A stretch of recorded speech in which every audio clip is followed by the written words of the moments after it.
Hi, everyone. Welcome back to Mindset Teaching Outside the Box. We're your hosts, Jillian Willie.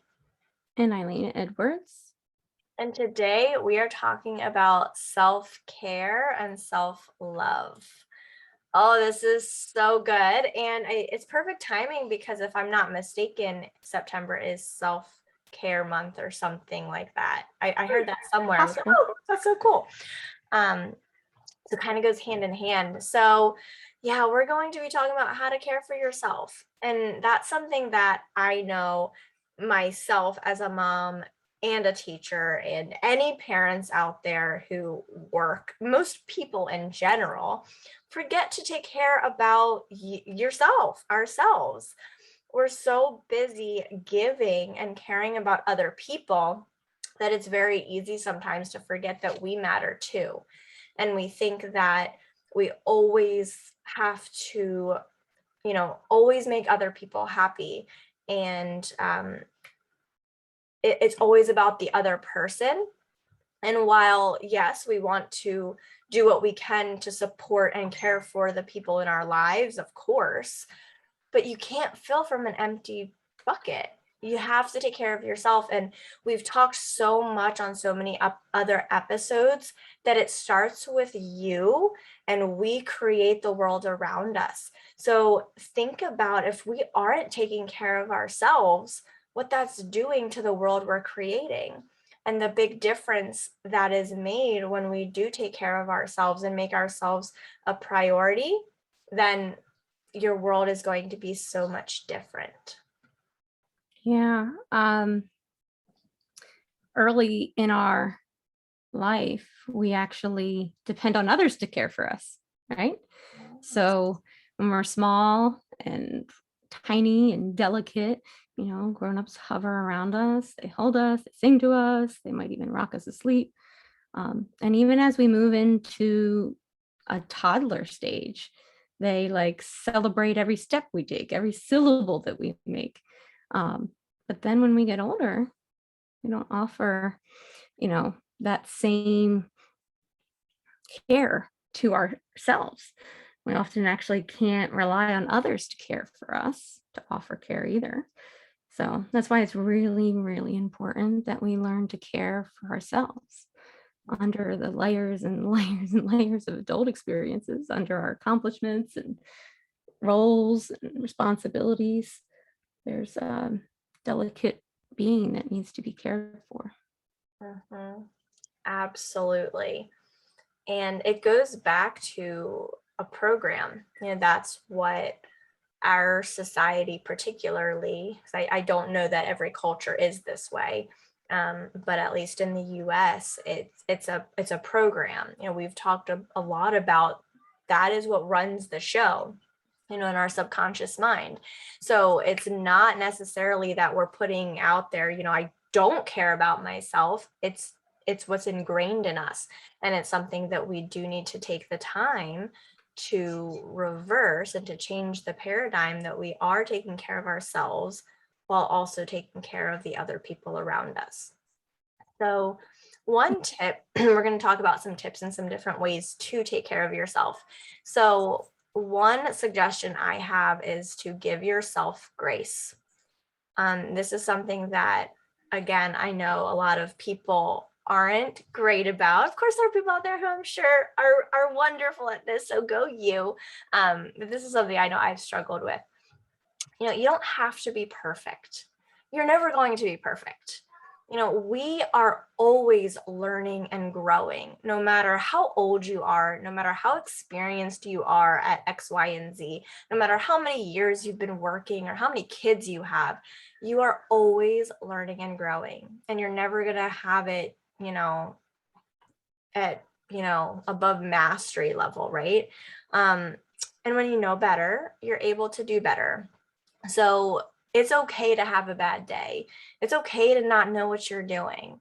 It's okay. I think we put so much pressure on ourselves to be perfect or to be, the best.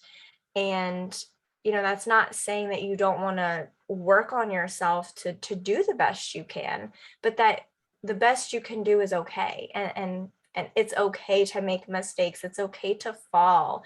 It's okay to ask for help. It's okay to cry. It's okay. Yeah, we actually typically, I think you mentioned it a few moments ago, like we succumb to the conditioning that conflicts with self-care. We learn to treat ourselves with tough love and harsh words, but really it's okay to give ourselves grace. I mean, we talk about giving grace to others. That's something that people talk about a lot, second chances and giving people time and patience and flexibility, but like the same goes for us. We can have compassion for others. We need to have compassion for ourselves. Mhm. Absolutely. Yeah. And one way I think that we can do that might help to give us some grace is to get rid of the labels. Like I know if I have a bad day and like I yell at my kids one day, I say, oh my gosh, I'm such a bad mom. And no, I'm not. I was a human being in that moment. And I care so much about my kids and I want them to grow up and do the right thing that, yeah, I lost it for a minute, but it doesn't make us bad. You have a bad day as a teacher, where maybe your kids don't do what you want them to do, going back to the expectations, right? Things don't go your way. And then we go to, oh, I'm such a bad teacher. And I, no, you're not. You're a great teacher because you care so much about your kids and all that. We label ourselves as ugly or unsuccessful or a failure, or we've talked about this one, I'm bad at math, or I'm bad at writing, or I can't do this. We label ourselves in these negative ways. And then that just further, you're attracting more of those experiences to you. And you're perpetuating that paradigm because the more you think about something, the more, it's going to go in your subconscious mind, it's going to gain energy. And then you're going to have, going back to the attraction, you're going to have more experiences that make you feel like, oh, I'm a bad X, Y, and Z. Yep. So if we can change that language to, I'm beautiful, or I'm successful, or I'm an outstanding teacher, I'm a loving parent, in those moments, and I know it can be so hard, but if we can try to flip it to the positive, if we have to flip it to the positive label, even if we don't feel it, and that's going to help raise your vibration and help get you to a better place. Yeah, and something that I think of when I think of grace is self-compassion, which I mentioned a moment ago.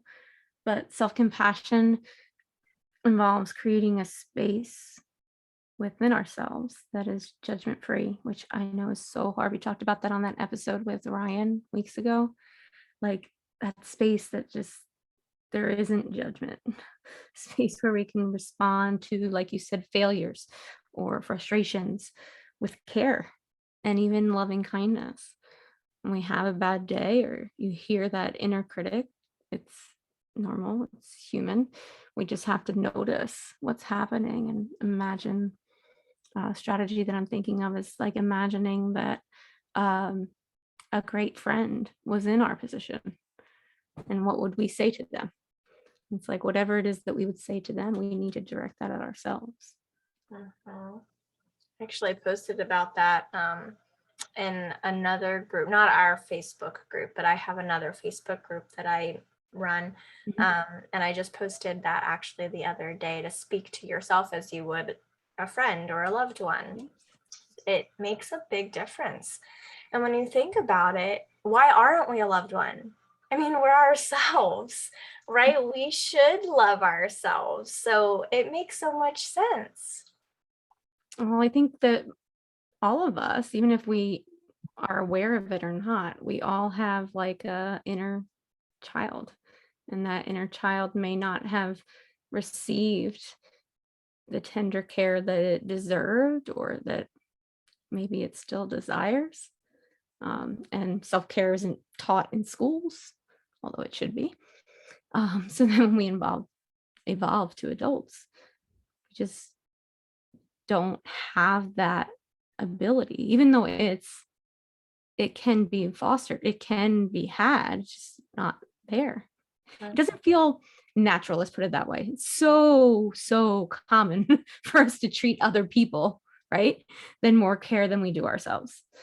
So if we support a child or a student, I know for like me, my class, loved ones, it actually feels easy, like natural, to just offer kindness, empathy, to reduce somebody's suffering that they might be experiencing. But then when we are dealing with ourselves, it's like we quickly dive into those, like I said, those self-judgments, criticizing ourselves for things that we might label as not bright. Mhm. Yeah. Yeah, that's true. As you were talking, I was thinking about for my own self. So I think a lot, I think you're right. I think a lot of those thoughts, those behaviors, it does come from when we were younger or even a past life potentially. Yeah. But I mean, that's where the programs come from. Our programs come from typically our environment and other people. They don't even come from us. So I was kind of going back to my childhood and previous experiences. I've had to start thinking about like, oh, well, you know, where do some of these things come from? So that's where my mind went to. So that could actually be really helpful for any of our viewers to just, you know, take some time and think about, you know, if you want to, of course, to think about where some of the negative self-talk might have come from, you know, or the not taking care of yourself. You know, what did you see growing up? You know, what was valued around you growing up? Because not to say it was wrong, you know, or that anyone's bad for that. Yeah. It might help us, you know, in our awareness and to move forward, to know where it originated, because then we kind of know where to do better and where to work on in our own lives and with our children, you know, and are the people around us, because we can change, we can make a change for other people, you know, even if we plant a seed. And like you were talking about with kids in a classroom, you know, when we show them kindness and when we believe in them and when we try to teach, if we can try to teach them self-care too, they may not get it now, but you're planting the seed. Whereas we may not have gotten that seed planted when we were young, you know, so it can kind of help too to spread it in that way. Yeah.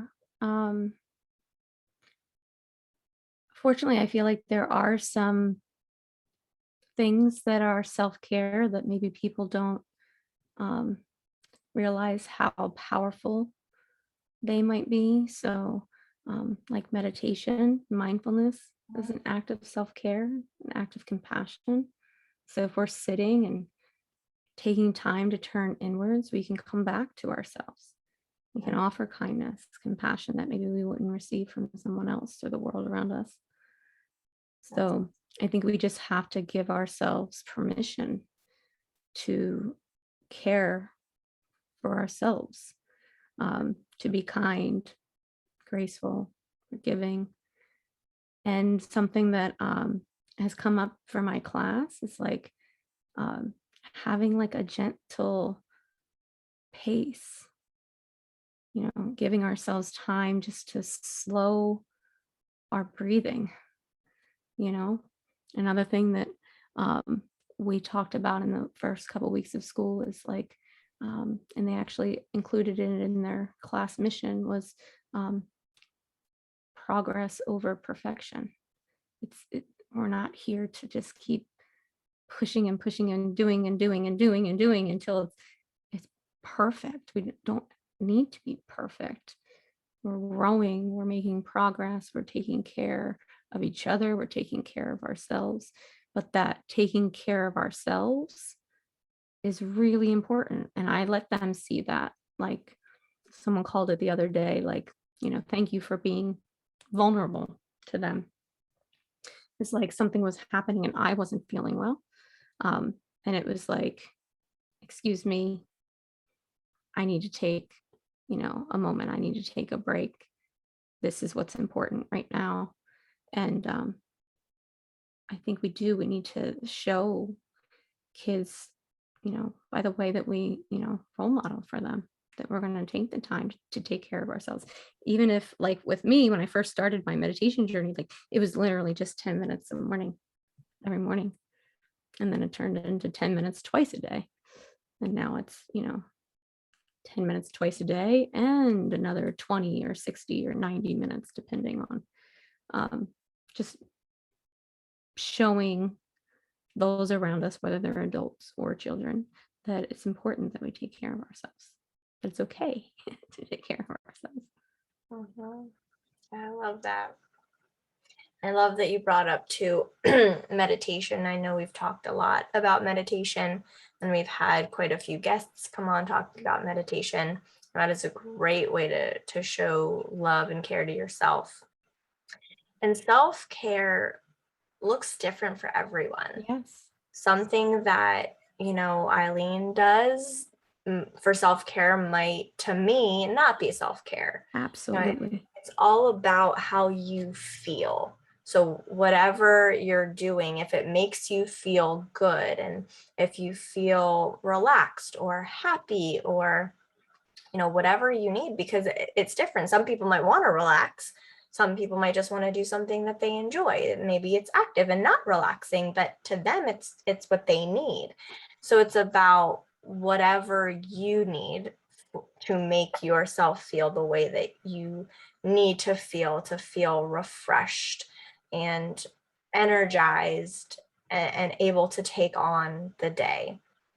Yeah, I know a lot of people will say that like part of their self-care routine is like their morning cup of coffee. I don't I drink hear coffee, that but too. like a cup of coffee in peace, Mhm. sitting in nature, which is a form of meditation, but also self-care for many. It might be like my daughter and I over the summer, coloring or crocheting. It could be just something that brings you peace and joy, but for each person, that's different. I know, like, I think a lot of people think when we're talking about self-care and why the word selfish comes up a lot with self-care, which is ridiculous. A lot of people will say, well, that was selfish. No, is like they'll think of like going to the salon, like getting your hair cut or your nails done or getting a massage, which all could very well be part of someone's self-care routine, but definitely not selfish. So different people take care of themselves in different ways and get that peace and that joy, that bliss, in different ways. So um, we have to have like flexibility and acceptance. Yeah, absolutely. Absolutely. And, I agree with you that now in our society, it is considered selfish, which I think is one of the reasons why people don't take care of themselves enough. Because if you don't do X, Y, and Z for other people all the time, you're wrong. I know a lot of parents get criticized for going out, having a date night or something. Oh, you're not taking care of your kids because you're going out. No, it's okay. You need that time. Um, so yeah, I think it really depends. At work, actually, our principal, and our admin put together a little rest and relax room, and it's really cool. And it's like, for if you need time, if you need 10 minutes of your day to just go and chill and relax and do what you got to do, you can go. But as you were saying, all the different things you can do, and of course there's a bunch of things. I went in last week. Every teacher is being given like a chunk of time to go in to explore and see what it's like, these 2 weeks. And there's just so many different things to do, and there's like coloring, and there was a little Zen garden and a puzzle and a sound machine and music. And I was exploring everything. And a lot of the things I was thinking to myself, this is not something that I would find relaxed. I found my thing, but then I was like, this might work for other people. So yeah, finding what works for you. And for me, I get up early. I get up 30 minutes earlier than I have to in the morning, so that I can do everything I need to do before my kids get up. And it's like, that's my time that I need in the morning just to get ready and get bags packed and do my own little routine before the craziness of my kids being awake. And some people might value their sleep more, and they might sleep Yes. in the extra 30 minutes, and that's fine. For me, that's what I need to start my day. So yeah, it's different for everyone. Um, Something else that I think is really, really important. I still have not mastered this one, but I'm working on it, is to take a complete day off. And when I say this, I mean from things that don't bring you joy as much as possible. Of course, if you have children, I'm not saying don't take care of your kids for a day, but like take a day off where you don't do housework. You don't do work for your job. You don't do anything that's considered work, and just do things that make you happy. Do something fun with your children, or maybe you can have someone watch your kids for a little while or something, but just taking a day off from all those things that are like icky that you don't want to do, because when you have that built into your week, it gives you something to look forward to, but it also really allows you to recharge without having to do anything you don't want to do. You know what I mean? Yeah, I think a lot of people call that like a mental health day. And those things are like so frowned upon in our society, and they shouldn't be. Why should there be a problem because someone wants to take care of their body, their mind? And kind of brings me to something else that I was going to mention is part of self-care, I think, is really listening to our body and what it needs most. I made a post on Facebook, I don't know if it was last week maybe, that like being back in the school building after, a year and a half of like COVID, well, COVID's still here, but like teaching, semi-virtually, and now I have fully in person 26 kids now. Was 28, now it's down to 26. But like it's just been like go, go, go. And it's like trying to get back into the routine of, and it was just like, oh my gosh, like not using the bathroom, not eating lunch, waking up early, going to bed late, just exhausted completely. And I made mention um, that like I felt like I wasn't even listening to my body and what it needed. Like I was so in my mind and in the schedule and all of those things, even though I swore I wasn't going to be. It's just conditioned in us as teachers. But like, then it was like, I wasn't even listening to what my body needed. Like, how silly does that sound as I'm saying it now? But having to go in with like an intention of, I'm going to use the bathroom today. I'm going to drink water today. I'm going to take time to eat my lunch today. And then, outside forces come in and they mess with things, but then coming up with plan B, ever, forever plan B. But that's part of self-care, like really taking the time to listen to our body. Our emotions even have sensations in the body to them. So like being aware of how we're feeling and knowing what's best. And when we don't, I learned, when we don't, then we suffer the consequences. So you probably saw that I said, I didn't sleep at all one night this week, up like literally 9 minutes of sleep. And I ended up with like a back issue that was not there at all in ever. One that I'd never had ever. I'm like, this is really strange. But that's what it is. I was not listening to my body. I was not taking care of myself. And Source stepped in and was like, okay, well, now we're going to make you. And so I took a few hours of those hours that I wasn't sleeping and focused on my body and resting and not being in my mind, just meditating and um, being present. I couldn't sleep, but at least rested. And I was able to make it through the day, although I probably shouldn't have been there. I unfortunately did go. But it was definitely a different experience than what it would have been if I just had freaked out and gotten upset over the no sleep and back issue. Um, but yeah, we have to listen. Mhm. Yeah, taking that time to listen to yourself. I mean, it's so important. And you're right. I think a lot of people, I don't, but I think sometimes we think, how can we? Yeah. Especially, I mean, going Yeah. back to being a teacher and, what is expected and what the job is like, it can feel like there isn't time Hmm. in the day to listen to yourself. But it's a paradigm. It all goes back to that paradigm and our beliefs, because most teachers have that belief that no, there isn't time, so therefore there isn't.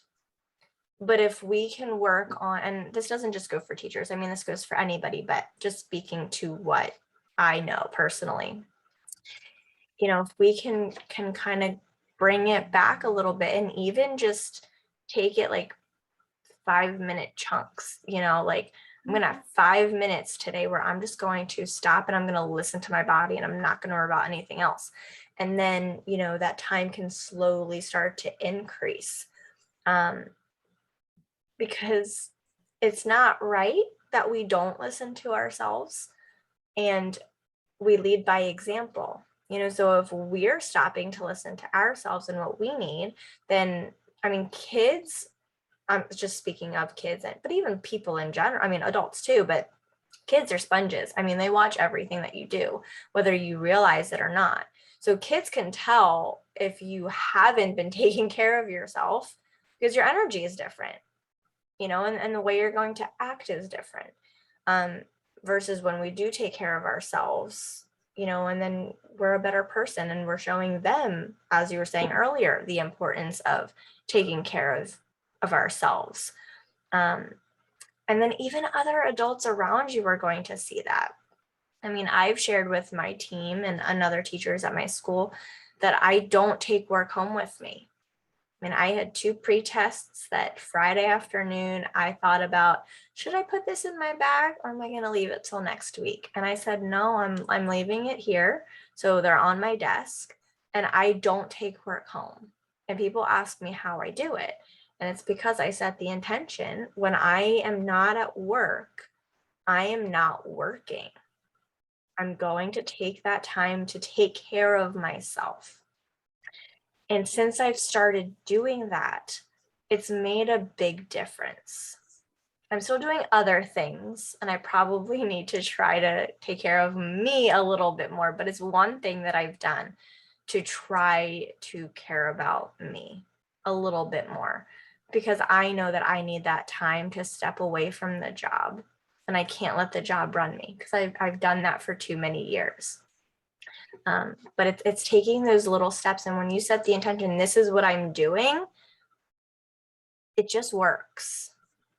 You might have the roadblocks along the way, but you work through them and you stand firm, and this is what I'm going to do. And then the universe says, okay, because it's just testing you. Yes.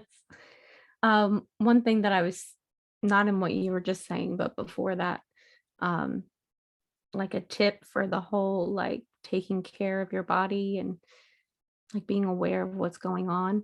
One thing that I suggest is just like mentally asking your body, like, what is it that you need? Like, what does my body need right now?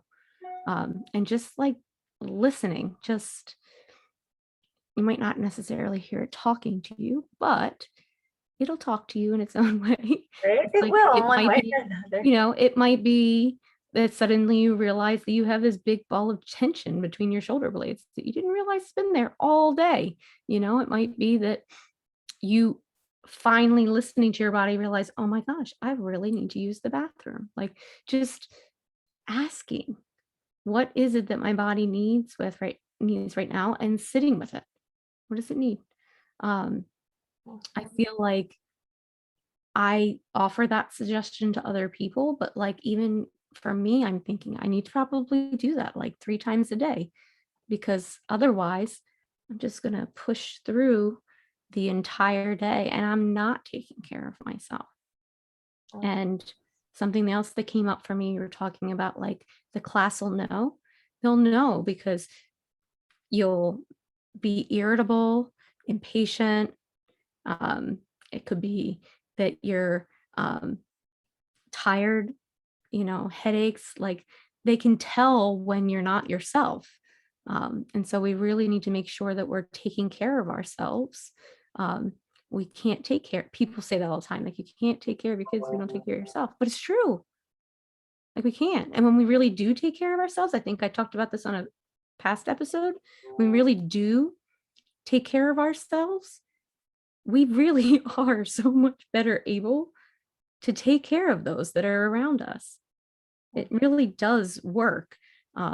Doesn't mean you have to take, like you said, take the whole day off all of the time, but each day doing something to take care of yourself. And then doing that strategy of taking the day when it's needed. As soon as you get that sign, that it's needed, do it. Don't wait. Yeah. I think it's important to do regularly. I think it's something you can get ahead of too, like, I mean, I have a friend who suggested this and I thought it was brilliant, was to take the day off. And he has one day that's like his personal, this is my day off and I don't do anything. And I thought that's brilliant, because most people wait until they're burnt out, or, until they're at that point of, oh my gosh, I need this. But what if it was just part of our routine? Again, not every day, but if we had a week, or maybe even every other week, but somewhat consistently, that you just have a day off, I think that would help. I think it would help a lot. And it's something that I've tried to implement, and it's very hard for me. Because there's always something that needs to be done. Mm-hmm. But I'm trying to, maybe this day I only do, or, the one day of the weekend, I'm only going to do laundry, and then everything else is fun or enjoyable, so even trying to lighten the load can help. But we all need that. We are not actually, we are not here to work, like, on this planet. That is not why our spirit, our soul, whatever you choose to call it, decided to come here. So I think giving ourselves that time to actually enjoy our lives is so pivotal. So if we can do it as often as possible, let's do it. Mm-hmm. And then your outside world is going to reflect that, because your outside world is a mirror of your inside. So if you're feeling cared for and you're giving yourself the space that you need and whatever you need, then that's going to show around you, and you'll be able to offer that to other people, help them with what they need. Absolutely. Absolutely. And I know this is the case for everyone. Everyone. Doesn't matter what your profession or lack of profession is, but like teachers and parents, mothers, I'm thinking like moms that I know, like, we really, really need to do this. We're really good at not doing it. So now we really got to get better at doing it. 100%. 100%. And even being mindful of what we're saying to other people. I went right back to like when I had my first child, and all I heard all the time was, now, your life is over. Now it's all about, the kid. Forget about you. People say these kinds of things. And it's like, even in the words that you're saying, you're perpetuating the paradigm. And it shouldn't be that way. Of course, you're going to care about your child. Of course, they come first, especially when they're little and you are all they have. But we still need to care for ourselves too. So we need to try to make that the norm and be mindful of what we're saying to other people, because the change does start with us. I agree. We've been talking about that all along, where our vision here is to, get to, the children, the future in the society. But the only way we're going to do that is through the adults. And so we really need to make sure that, we have good role models out there for children. Absolutely. Absolutely. If they don't think self-care, if we as adults don't think self-care is okay, then of course kids aren't going to take care of themselves. So we really need to make sure that we are taking time to, devote to self-care. And self-care is so many things. There really is so many things. And for some people, they have their go-to thing. Like for me, I have meditation. Like that's my go-to thing. When in doubt, I'm going to meditate. Like that's going to help me get myself centered and in alignment. But there's so many things, and it might not be the same thing every day for someone, Right. Going back to listening to yourself and what you need in that moment. Yeah, that's such a good point. Because I think too, a lot of people think of self-care as like this big thing that you have to do, like you said, like going to the salon or whatever. But it's not only that, and I know we've talked about it's the little things, but it's also like your health and making sure that you're, putting healthy foods in your body and drinking enough water and getting the sleep that you need. And taking care of your soul, and your happiness, your feelings, energizing, all of that we've talked about. And your mind, it could be reading a book. And, yes, that can be something that people just enjoy doing, but even just nourishing your mind by learning something new, that can be self-care. That's expansion and growing, part of what we're here to do. But you know, just learning something new can even be self-care. Or trying a new skill, maybe you're building something and it's a new skill that you're trying to learn. Well, that can be self-care too, is working on something that you're trying to learn. That's just an example, but it's so many different things. And I loved your example or your idea of asking, what do I need? Because when you put that intention out there, you're going to get the answer if you listen. We just have to listen, but right, it will come to us. And one last thing that I want to share, you were talking about being selfish earlier and how that's the view that a lot of people have of self-care. Abraham Hicks says that being selfish is actually a good thing. And not to say being selfish in like a mean way, but being selfish in the that you take care of yourself way, and that you take the time to to take care of yourself, and that you go after what you want, because you have to take care of yourself. You're the only one that's going at the to. end of the day, we're who we're all we have. Exactly. And it's so when you change that perspective, of even if I am being selfish in somebody's eyes, it's what I need. And it's just their perspective. We've talked about there are a million different views out there. And who cares? We don't have to take other people's opinion on. If someone thinks something is bad or negative, but it makes us happy and it's not hurting anybody else, then who cares? Like it's okay to disagree, and it's okay not to follow other people's opinions or do something just because they think you should. Yeah.